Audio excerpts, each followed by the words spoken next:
Made for Christmas TV movies and Roll and Writes have one thing in common. They have probably hit every theme or every instance possible. Well, that was the one thing they had in common until today's video, where I'm going to show you the print and play Roll and Write, a very merry made for TV movie, A Small Town Christmas, print and play Roll and Write. As I said, merging them together. So, stick around after break. I'm going to show you how it is played, and then after that, I'm going to give you some thoughts on how I think it is. Here I am showing you how to play a very merry made-for-TV movie, A Small Town Christmas. Each person is going to have a sheet, a writing utensil, and then you need to have 3 dice. 2 of the same color and 1 different. I am just using these red and white as the same color for festivity reasons. Once each person has a sheet and you have the dice and they have a marker, each person is going to choose 3 of the characters to be their lead characters. You can just choose any of them. So let's go 1, 3, and 6. And in addition to circling the numbers so you remember they're your leads, you are also going to be circling their abilities. And this will remind you that you are able to use their ability at some point in the game. I'll get over character abilities as we discuss how the game is played. Once each person has selected their 3 lead characters, you are ready to begin. Someone is going to be rolling the dice. You are then going to be crossing out the round marker. You are then going to have the dice where everyone can see them and make sure they know the numbers. In this instance, this is actually a 6. You'll know that because it's on the opposite side of the 1. So this is a 6, 6, 4. Each person then is going to take these dice and fill in their sheets with the different colored die. So in this instance, the green die, you are going to be able to use that for script writing using your character development. When you write it into your script, you are going to choose one of the scripts that you wish to write it in, and you're going to write that number in a certain spot. These spots that are marked with L's can only have a lead character put into it, which in this instance is a 1, 3, and 6.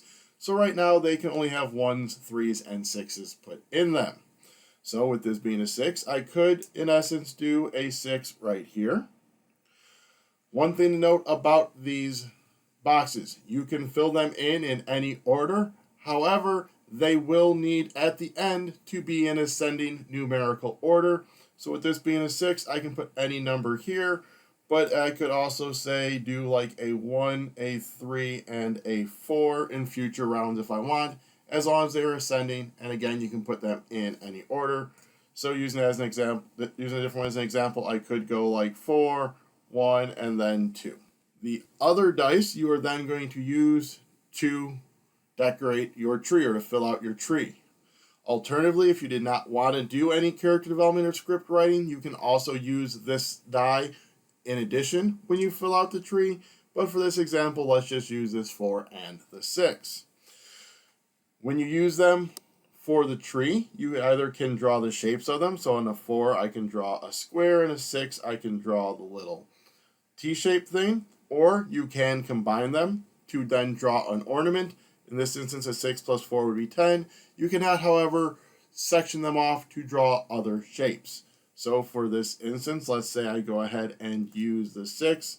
I would then fill in the shape on my tree. Doing it however you like, I am going to do it that way. These shapes can be rotated and flipped. The only other rule is that once you have a shape drawn, when you go to draw another shape, it needs to be adjacent to that any previously drawn shape. So right there. So I can now then do my 4 and go like so. So that is how you use your dice. Now let's get it more back into the script writing and character development. So as I said, with script writing, you're going to be filling in these squares. When you fill a square, such as I did right here, so say I filled in this square. I have a 1, a 3, and a 4. I'm then going to come up here. I am going to fill in these circles of the characters that were involved in that scene. In this instance now, I'm also going to get 6 points. I'm going to come down here to script writing section and put in 6 for that one is accomplished. These 4 down here are going to give you points that you will be adjusting down here. Up here are going to give you other bonuses. So say I end up putting my 1 in here, like so. I will fill in my 1. I will fill in my 6. This will give me $1, so I will circle the next dollar sign. What the dollars do is you can spend money to increase or decrease your die by 1. You can go as low as 1, as high as 6. It does not wrap. And then I would be able to fill a candy cane in on my tree. Again, needing to be adjacent to something previously drawn. So I could do my candy cane here. Whenever you draw an ornament, you're going to come down to the ornament track. You are going to circle the next circle. And then if that depicts a bonus, you'll get that. So this would give me another $1. Now, once you have completed 1 on the top row and 1 on the bottom row, you are going to draw a line between them, and then you can read it out. So I am doing a Christmas romance at a Christmas tree farm.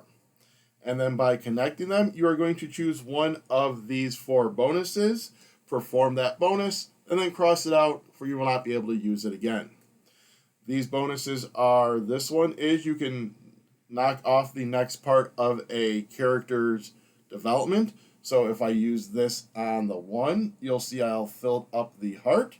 I will now circle this next heart symbol. Had this been on one of the characters I had not already circled as a lead character, I would then unlock their ability to be able to use in a future turn. I'll go over the character abilities at the end. This next symbol here, you'll see it's here, here, and up here. You get this one by filling in this whole line right here. When you accomplish this, you are going to circle the icon. And then anytime during the game, you can cross that out to use a die for a second time. So had I already had this, I could come over here, cross this out, and then say, do the whole number 6 again. These are just drawing ornaments onto the tree, and again, then circling your images down here. On these images, you see the slash of, that is either or. This right here is a plus, which means you are doing both of those ornaments. So with this character development, as I said, when you fill their dots up, so say I had filled up 4 like so, we circle down here at the heart, and then now we circle their ability. Which means, as I said, you can use this once per game. When you do it, you will just cross it out. Number 1 is you can use anyone as a lead character. So if my role had been, say, this 2 right here, I could then cross off this power and then use this 2 in place of a lead character. Number 2 is you can reuse any die from this round, so very similar to this power there. 3 is you can use any die for script writing, so if I had rolled this, instead of just being able to use the 2, I could use the 6 or the 4. This one is copy a shape, use this round, so in essence I could cross this off. I used the 6 and the 4, so I could then do another square. This character is plus or minus any 2 dice by 1 or 2. And then 6 is use 2 dice for script writing. When you use this ability, you would use the different colored die, and then any one of the other 2. So I could do like a 2 and a 4. So again, you are going to be playing over 15 rounds. At the end of the 15th round, you are going to be scoring points for your rows of ornaments, your last circled circle. So had I had something similar to this, I would have my last point one is 4. Then I have a 10, and then I have a 5. Total those up down here. You are going to see what your last circle one of this is. In this instance, this is 11. If I had this 8, you would add these up, and that's 14, 25. Any leftover money, I have 4, and then minus points for every empty space left on your Christmas tree. Obviously, right here I have a lot of negative points, but that is not how the game would typically end. So again, you would minus any points there, add it all up to get your final score right there. So that is basically how you play a very merry, made-for-TV movie, A Small Town Christmas. Let's get into some of my thoughts on this roll and write. So that is how you play a very merry, made-for-TV movie. So let's get into some of the things that I really liked about this one. I'm going to be touching on things that if you follow the channel at all, you'll know what I'm looking for in roll and writes.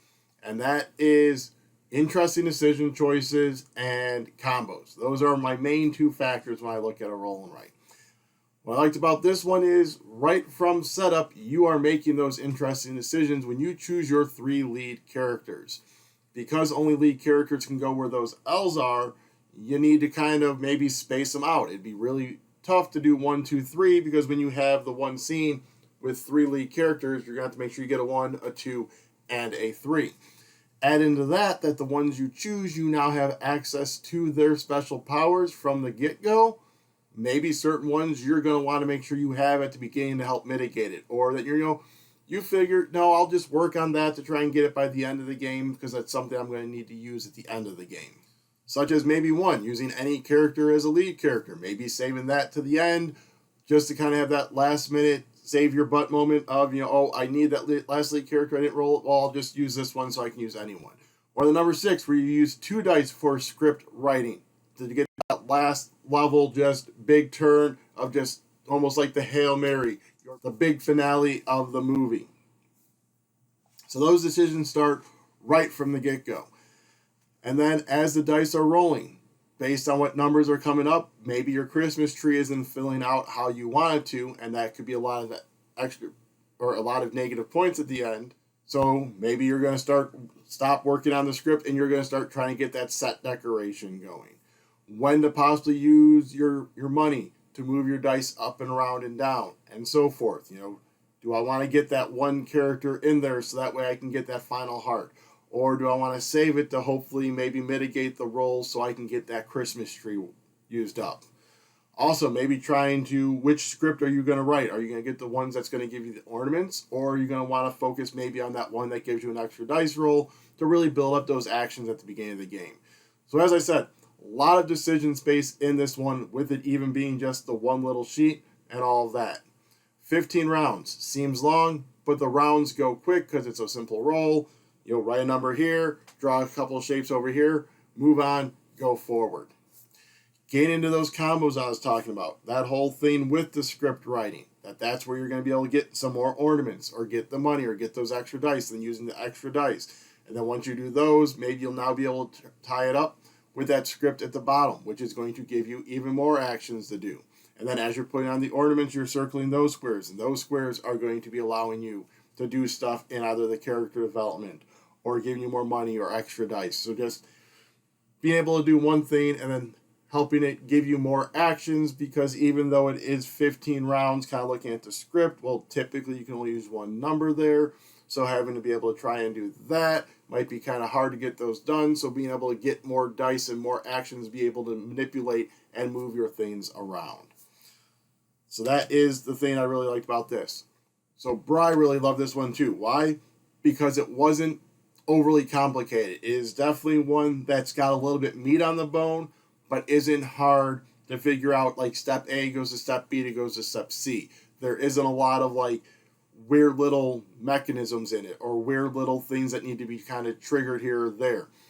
It's straightforward with decisions, which is always a nice thing to have in a game, because then you're not going to get bogged down with those decisions or get bogged down trying to explain the game to people. It does have it where, this decision is going to trigger into here and get going. And that's what makes it a really good game to pull out for those family holidays around Christmas time. Or if you're sitting around watching one of these made-for-TV movies, bust this out and play along as the game goes. Maybe one of the scenes that you can do while script writing comes up, and you'd be like, woohoo, I'm going to give you double points. Make your own house rules for it. It's made for TV. Nothing really matters. Well, who wins could matter, depending on your household. So again, bullet points, what I liked about this one, and if you are one who likes this, why you should look into this. Simple rule set to teach, combos mixed in there, a fun decision space, you're drawing polyomino shapes into a Christmas tree, you have some ornaments, and you have a good, fun family time. So that is it for me. If you want to head down below, you will find a link to this campaign. Down there you'll also find link to our Ko-fi, which is how you can help support the channel by buying me a drink, and maybe we can toast to the home TV movie that you yourself have made or one that I have made previously. While you're also down there, you can go ahead and please hit like, subscribe, share, comment down below of a made-for-TV holiday movie you think I should watch. Maybe I'll watch it and get back to you on what I thought about it. Alrighty, so until next time, have a very merry holiday TV time.